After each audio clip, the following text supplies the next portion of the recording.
The Seventh Tower by Garth Nix. Book 5. Into Battle. Chapter 12. Ebbet and Crow were in one of the cellar rooms, lying in beds arranged directly under the single weak sunstone in the ceiling. Crow's head was heavily bandaged. Ebbet looked uninjured, but he was unconscious too. His great cat spirit shadow lay across the end of the bed. It raised its head as Milla and Audrus entered, but didn't get up. Malen was already examining Benham. The big man sat quietly on a stool at the end of Crow's bed. The crone was staring him in the eye, with one hand on his forehead. Gil, Clovel, Ferric, and Inky were all ranged alongside Crow's bed, watching the crone intently. Malen withdrew her hand.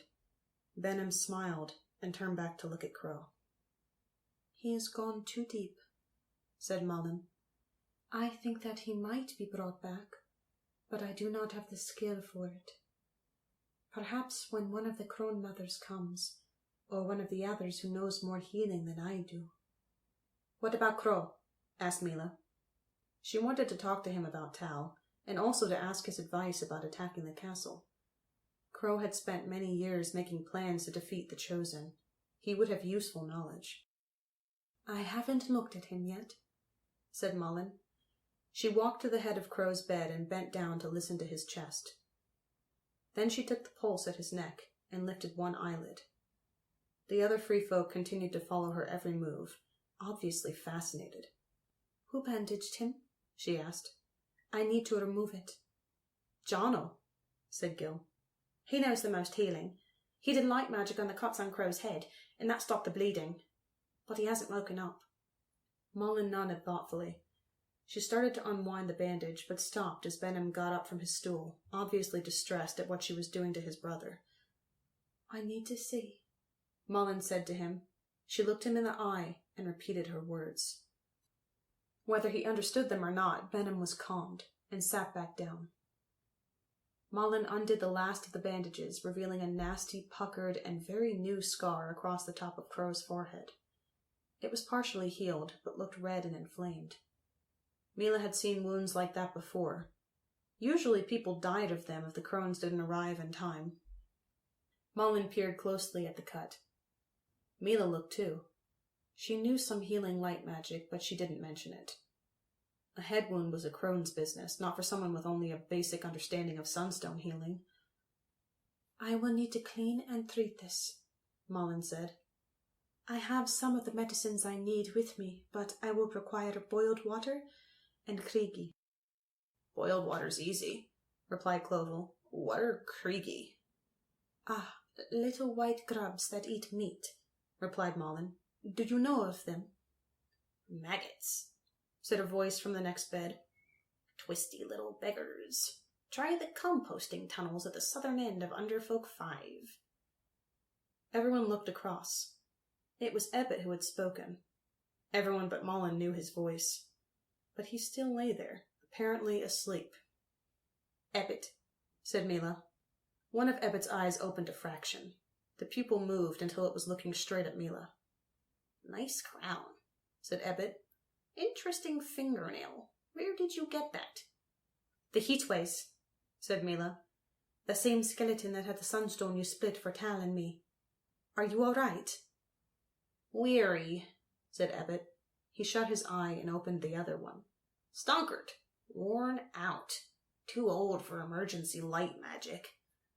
"You saved us, though," said Clovel. "We are grateful." Ebbet gave a tiny shrug. "Couldn't stand the thought of the mess," he said. "Besides, Tal didn't mean it. Accident."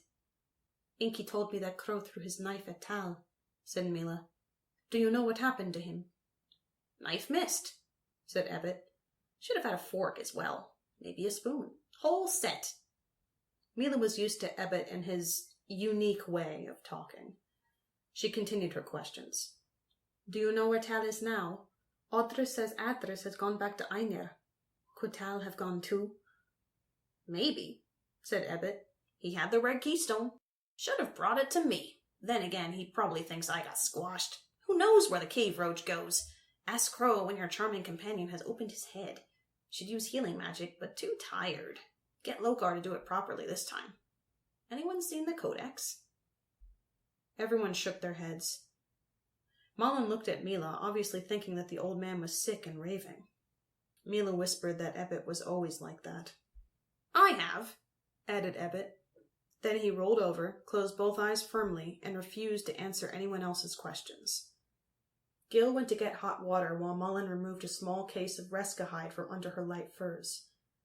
She unfolded it on the bed, revealing lots of tiny pockets filled with medicines made from seaweed and the many beasts of the ice. Milla only recognized a few of them, like the powdered merwin horn, still faintly glowing, and a vial of very rare Ursik tears. While the healing preparations were underway, Milla explained to Clovel her plan to enlist the free folk to transport airweed to the halfway point in the heatway tunnels. Clovel listened intently, but wouldn't commit himself or any friendly free folk or underfolk until they could talk to Crow about it. Milla wanted him to make a decision without Crow. We need to move quickly, Milla urged.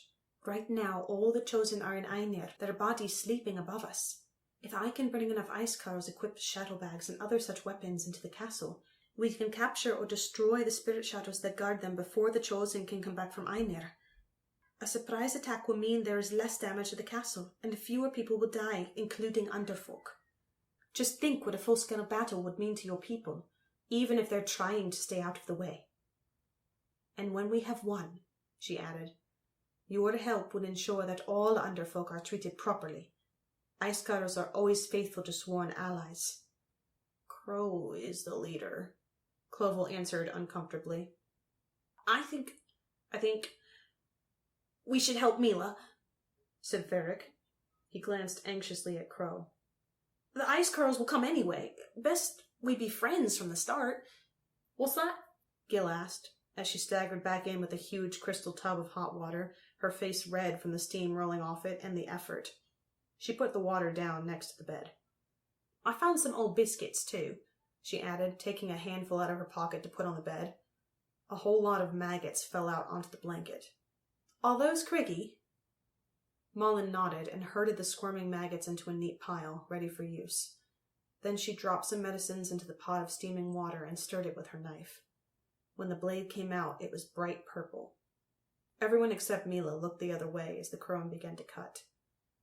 After a few seconds of strained silence as everyone tried not to hear the crone at work, Clovel explained to Gil what they were discussing. We might as well get started right away, said Gil. She didn't seem to think there was any difficulty in joining forces with the Icecarls. There's no point in waiting for Crow, Clovel. He won't be better for ages. I'm sure we can get Corvin to come back for this, and he'll bring others. It's a big decision, warned Clovel. Of course it is, said Gil. But haven't we been waiting all this time to do something big? This is it. This is our chance. Everything is going to be different. No more Chosen lording it over us. No more Hall of Nightmares. Freedom for our people. I hope so, said Clovel. He looked at Milla. Perhaps we will just be exchanging one lot of rulers for another. You are free to choose now, said Milla. I promise we will help you decide your own fate in the future. Clovel looked into her eyes. Whatever he saw there made up his mind. We'll get the airweed. Tell us where it has to be taken. Good, said Milla. I will draw you a map. When Malen is finished with Crow, she will tell the crones to expect you, and to prepare for the assault.